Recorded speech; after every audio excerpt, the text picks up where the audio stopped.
J'ai testé des centaines de recettes virales de TikTok avec des millions de vues. Mais qu'en est-il de celles qui n'ont presque aucune vue? Sont-elles vraiment mauvaises ou de vraies pépites ignorées? Ne pas avoir de vues, ça fait mal. Croyez-moi, je suis Honeysuckle. Alors aujourd'hui, je vais tester des recettes en commençant par celles qui ont 1000 vues, puis 500 vues, et je vais descendre jusqu'à presque 0 vue pour voir laquelle mérite vraiment une seconde chance. Et à la fin, je choisirai l'outsider ultime et on verra si on peut la rendre virale. Donc on va commencer avec une vidéo qui a 919 vues, et on va préparer un burger bowl façon In-N-Out. Il coupe d'abord l'oignon en dés, en gardant quelques rondelles pour la garniture. Ça devrait aller. On dirait que je vais le faire façon animal style. Mettons ça de côté et ensuite on va couper quelques pommes de terre. D'accord, donc lui il les coupe en petites lamelles comme ça, mais moi j'aime bien que mes frites soient un peu plus longues. Donc on va faire les rebelles et les couper comme ça. Mais en gros, on est juste censé les couper en lamelles. Et d'habitude, pendant ces parties où je coupe, c'est là que je vous lis les commentaires, mais cette vidéo n'a aucun commentaire. Si la recette est trop bonne, je laisserai peut-être un commentaire. Il met ensuite ses pommes de terre dans un bol, arrose d'huile, sale et mélange. Il les place sur une plaque et les met dans l'air fryer. Moi, je mets les miennes au four. Nos pommes de terre cuisent. Passons à la viande. Pour obtenir la version animal style d'In-N-Out, il commence par faire sauter les oignons. Dans une poêle chaude, ajoutez un peu d'huile et les oignons. Une fois que ça a l'air bien caramélisé, il ajoute son bœuf et il dit qu'il l'assaisonne toujours avec du sel, du poivre et un peu de poudre d'ail. Émiettons le tout jusqu'à ce que ce soit bien friable. J'adore déjà l'odeur que ça dégage. Il ajoute une couche de fromage, un peu de cheddar extra fort et il couvre avec un plat allant au four pour emprisonner la vapeur. C'est surtout pour faire fondre le fromage. Nous sommes presque prêtes à assembler notre burger bowl et ce ne serait pas un burger In-N-Out sans leur sauce secrète, qu'ils nous montrent comment préparer en découpant des cornichons, mais j'ai déjà ce pickle de galop, qui n'est que du cornichon coupé en dés. Voilà, donc je vais utiliser ça à la place. Je prends une bonne cuillerée. Oui. Ensuite, il ajoute un peu de ketchup et de mayonnaise. Et je dois être d'accord avec lui quand il dit que cette sauce, c'est ce qui lie vraiment le tout. Je déteste quand ça arrive. Attends. Ça a marché comme par magie. Mélangeons. La couleur n'est pas correcte. Il faut plus de mayonnaise. Maintenant, on dresse. Il place d'abord la viande du burger dans l'assiette. Ça semble juteux. Il faut ajouter ses oignons caramélisés. Ensuite, il ajoute sa laitue beurre. Et c'est un peu comme si In-N-Out faisait une salade de burger. Il pose sa garniture d'oignons.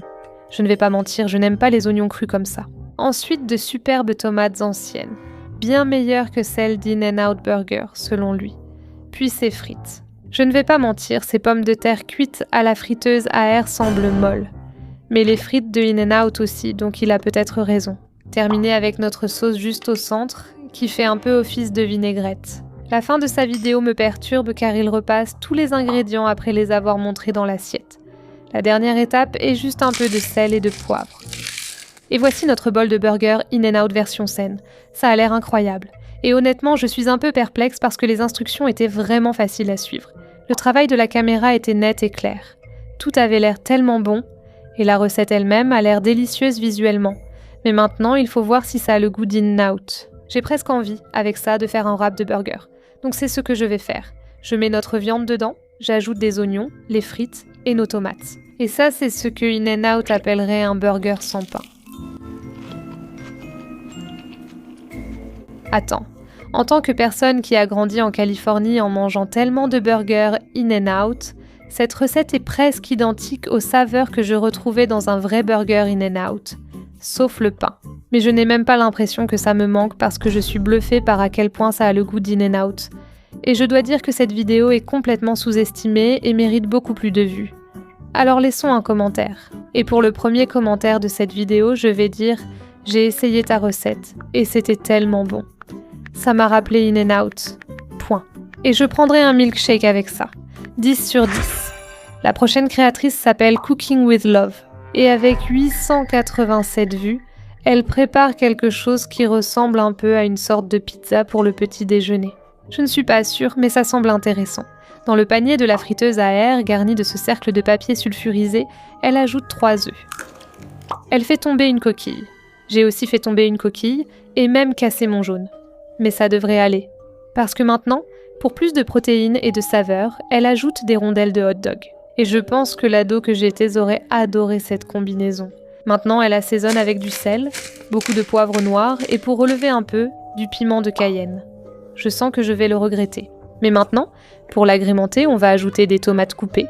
Ensuite, elle ajoute des herbes fraîches, mais je n'arrive pas à dire si c'est du basilic ou des épinards. Donc je vais mettre les deux, et ça a déjà l'air plutôt bon. Et maintenant, elle termine en ajoutant un peu de fromage râpé. Cette vidéo avait en fait 4 commentaires, et quelqu'un a dit « Waouh, merci beaucoup, vous avez rendu la tâche très facile ». Duolingo aurait vraiment dû m'être utile en ce moment, mais je n'ai toujours aucune idée de ce que ça veut dire.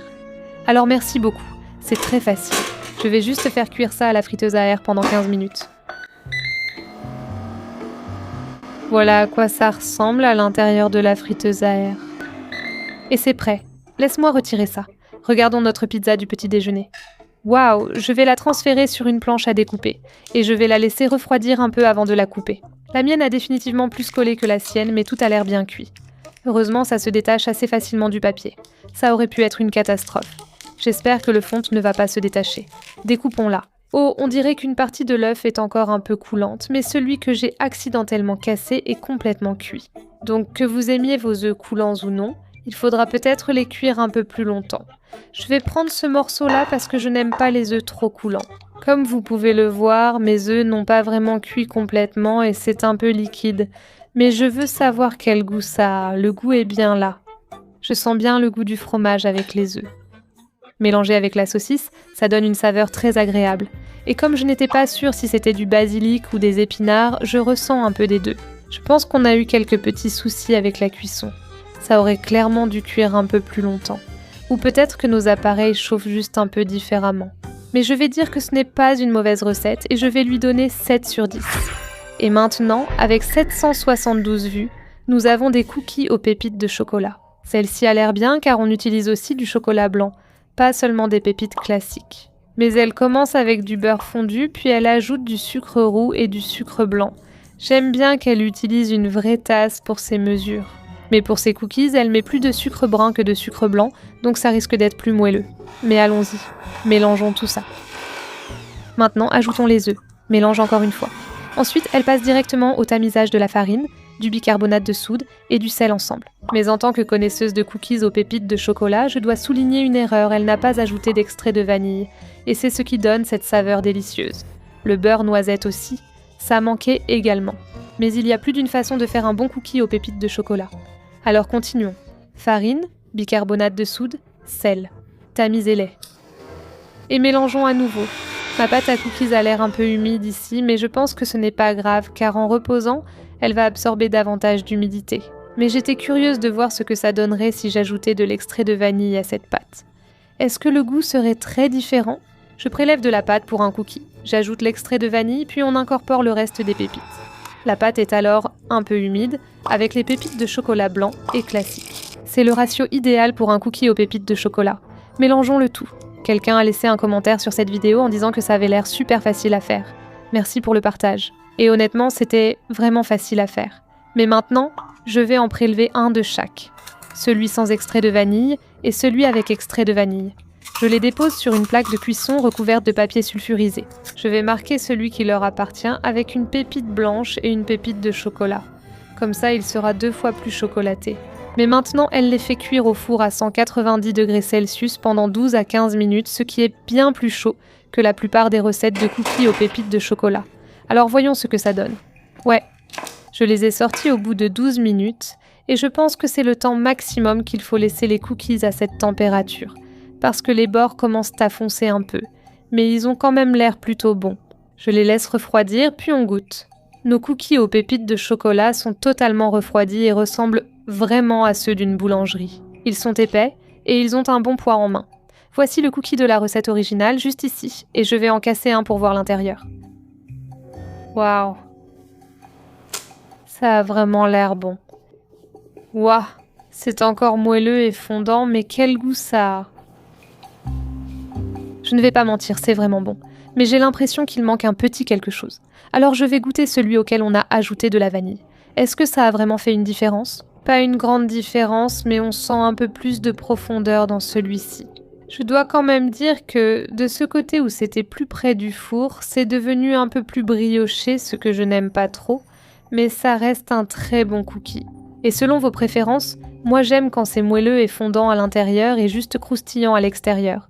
Mais si vous l'aimez plus cuit, cette recette pourrait vous convenir. Je donne à cette recette de cookies une note de 7 sur 10.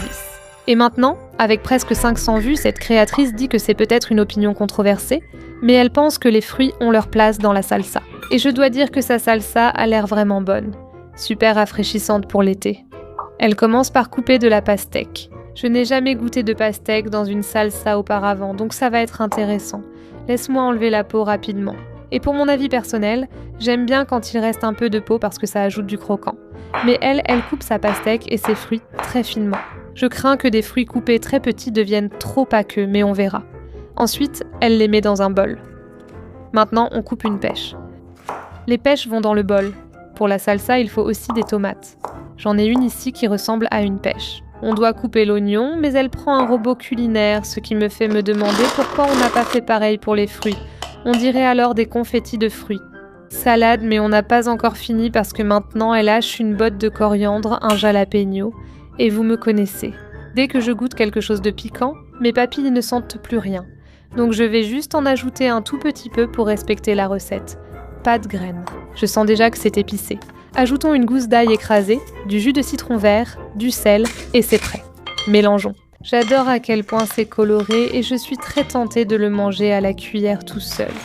Mais elle le sert avec des chips pour tremper.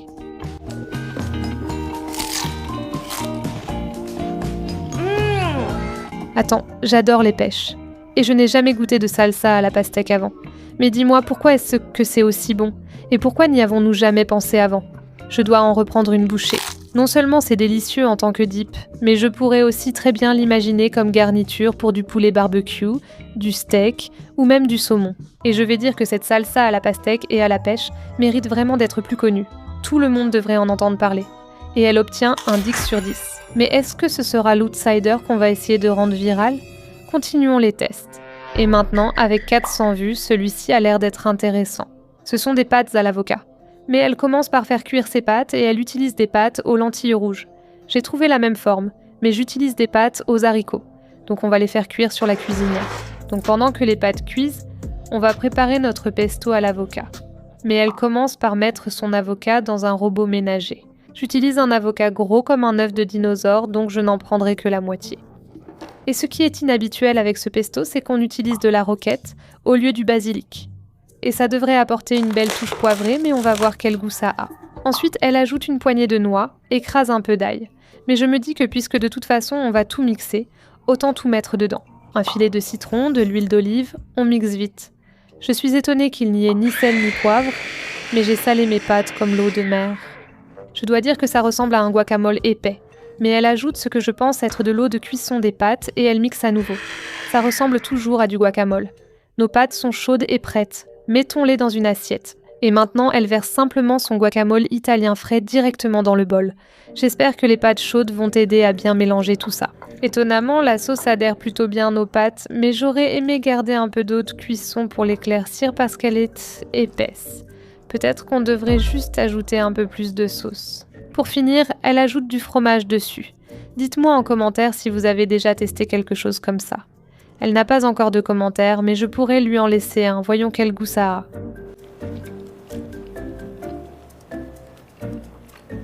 Attends, il y a tellement de couches dans ce plat. Dès la première bouchée, on sent un parfum de citron.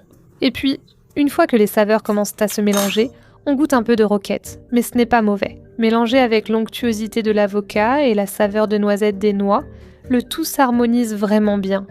Et c'est un plat tellement intéressant. J'étais sceptique, mais en fait, c'est bon. Je suis surprise. Oui, c'est comme un pesto crémeux au citron, super sain et facile à préparer. Il faut que je lui laisse un commentaire. Je ne sais pas ce que tu as fait ici, mais c'était incroyable. J'adore la sauce crémeuse à l'avocat et c'était tellement facile à préparer. Est-ce que cette recette pourrait être la recette sous-estimée qu'on va rendre virale? On devra encore tester, mais je donne 9 sur 10 à sa recette de pesto à l'avocat. Vous savez que le matcha est super tendance sur TikTok et que la plupart des vidéos de matcha font des millions de vues, mais ce matcha à la lavande n'a eu que 300 vues et j'ai besoin de savoir pourquoi parce que ça me fait saliver. Mais il y a une chose dont on a besoin avant de préparer un matcha à la lavande. Il nous faut du sirop de lavande. Il suffit de mélanger autant de sucre que d'eau, puis d'infuser avec quelques fleurs de lavande. Donc je vais ajouter mon sucre, l'eau, la lavande séchée, porter le tout à ébullition, puis on va laisser infuser de côté. Je ne suis donc pas sûre qu'elle utilise du matcha cérémoniel car il a une légère teinte brune. Mais chaque fois que je prépare du matcha, je dois toujours utiliser du matcha de qualité cérémonielle, mais dans ce cas vraiment de la super qualité cérémonielle. Et pour qu'il reste bien vert, il suffit de le mettre au congélateur. On verse l'eau chaude, puis elle utilise son mousseur à lait pour tout faire mousser. Ça a l'air bien. Je peux maintenant tout assembler. J'ai terminé d'infuser le sirop de lavande et je l'ai filtré. Regardez comme c'est beau. Ça sent très bon et c'est apaisant. Elle commence avec une tasse de glaçons, puis verse du lait d'amande, mais précise que tout type de lait convient. Pour le matcha, je prends presque toujours un lait végétal, ici du lait de cajou, mon préféré. Elle ajoute un peu de sirop de lavande. Je pense que c'est suffisant pour le matcha. Oh là là, regardez comme c'est beau. Je n'en ai pas fait assez pour remplir complètement la tasse, mais comme il en reste un peu ici, je n'aime pas gaspiller. Et je vais le rincer avec un peu d'eau. Plus de matcha pour moi. Elle termine en ajoutant encore quelques fleurs de lavande, puis une pincée de matcha juste au-dessus. Et je suis d'accord avec le seul commentaire qui est déjà là.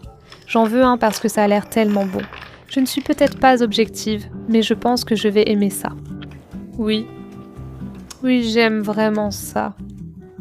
Je pense que je pourrais en fait ajouter un peu plus de sirop de lavande, parce que ça apporte juste une douceur subtile, mais aussi cette belle note florale qui, d'une certaine façon, fait encore plus ressortir la saveur du matcha.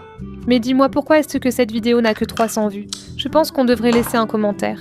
Le matcha à la lavande est mon nouveau préféré et cette recette était vraiment délicieuse. 9 sur 10. On arrive à certaines de nos vidéos les moins regardées et celle-ci est un grilled cheese à la confiture de myrtille avec plein de choses intéressantes dedans. Et elle n'a que 200 vues, donc je ne sais pas si c'est parce que c'était trop provocateur ou si c'était juste trop différent. Mais quelqu'un a dit « Je n'arrive pas à comprendre tous ces goûts différents, mais je l'essaierai quand même. » Et honnêtement, moi aussi, il faut que je teste celle-là. Prenons notre pain pour préparer le sandwich au fromage grillé.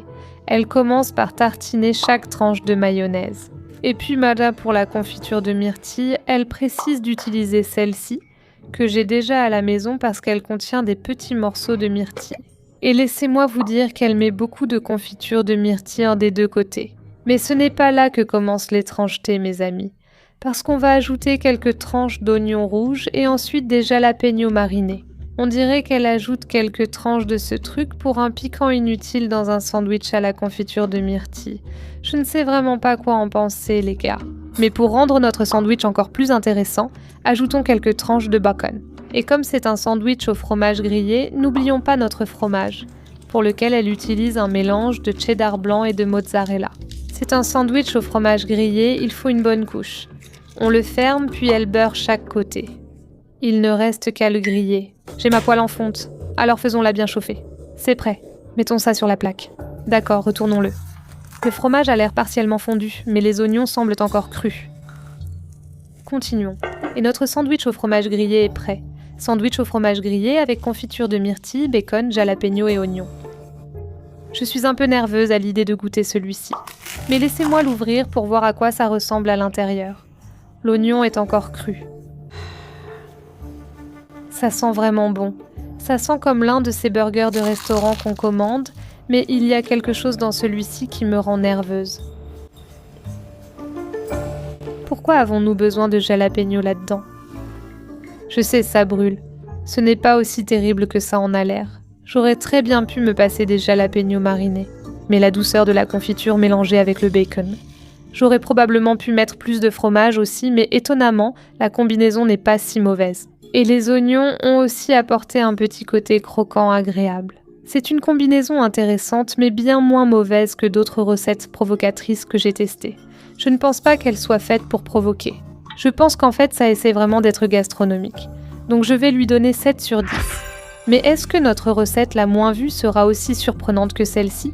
Et d'une manière ou d'une autre, j'ai peut-être réussi à trouver la recette la moins vue sur TikTok, parce que ce taco aux crevettes n'a que 12 vues et il laisse beaucoup de place à l'interprétation. Donc je vais faire de mon mieux pour la recréer. Mais elle commence avec du chou et moi j'ai juste pris un mélange tout près de chou et de carottes. Elle ajoute des carottes râpées. Et ensuite, je ne sais pas si elle a fait exprès de commettre ce crime ou pas, mais elle ajoute du persil au lieu de la coriandre. Maintenant, si tu fais partie de ces personnes qui ne peuvent pas manger de la coriandre parce que ça a un goût de savon, je pense que le persil n'est pas vraiment un substitut, même s'il se ressemble. Il vaut mieux ne rien mettre. Mais maintenant, elle ajoute une sauce crémeuse qui pourrait être une sauce créma à la lime acidulée. Donc je vais ajouter un peu de créma, un filet de jus de lime, du sel, du poivre, et je mélange. Oui, ça ressemble vraiment à sa sauce. Notre salade de choux est prête. Elle prépare maintenant le taco et ajoute des crevettes, alors que moi je dois encore les cuire. Et c'est une bonne chose que les crevettes soient super faciles à cuire parce que je vais simplement opter pour une saveur chili lime en les assaisonnant avec un peu de sel, de poudre d'ail, de poudre de chili, de paprika et de lime. J'ajoute un peu d'huile dans ma poêle puis je fais cuire les crevettes des deux côtés. C'est tout. Maintenant, préparons notre taco. Elle commence par déposer sa salade de choux sur la tortilla. Ensuite, elle ajoute ses crevettes, quelques tranches d'avocat et je suppose qu'on termine avec un filet de jus de lime. Et honnêtement, ça a l'air d'être un très bon taco aux crevettes. Mais j'ai quelques théories sur pourquoi cette vidéo n'a presque pas eu de vues. Ça pourrait être parce que c'était une republication d'un reel Instagram. Ou comme vous l'avez vu, j'ai l'impression que la recette était un peu incomplète. Mais est-ce que ça veut dire que c'est une mauvaise recette ? Je ne sais pas. Essayons-la. C'est vraiment bon. Franchement, c'est vraiment délicieux, même avec le persil à la place. Je pense que c'est la recette d'été parfaite et c'est tellement facile à préparer. Je ne comprends juste pas pourquoi elle a eu si peu de vues. Je veux dire, j'aurais au moins pu avoir 50, ou même 500, ou même 1000 vues. Chacune de ces créatrices a fait un travail incroyable en filmant ces recettes. Et je crois vraiment qu'elles méritent toutes plus de vues. Mais celle que je pense qu'on va rendre virale parce qu'honnêtement, TikTok, comment la recette des tacos aux crevettes peut-elle n'avoir que 12 vues ? Donc je vais me donner pour mission d'aider cette recette de tacos aux crevettes à devenir virale. Et vous allez m'aider en cliquant sur le lien dans la description ci-dessous pour aller sur ce TikTok, commenter et le partager avec vos amis. Parce que ce taco aux crevettes mérite 10 sur 10. Mais si vous avez aimé cette vidéo, allez voir ma vidéo où je teste les recettes TikTok les plus vues. Salut!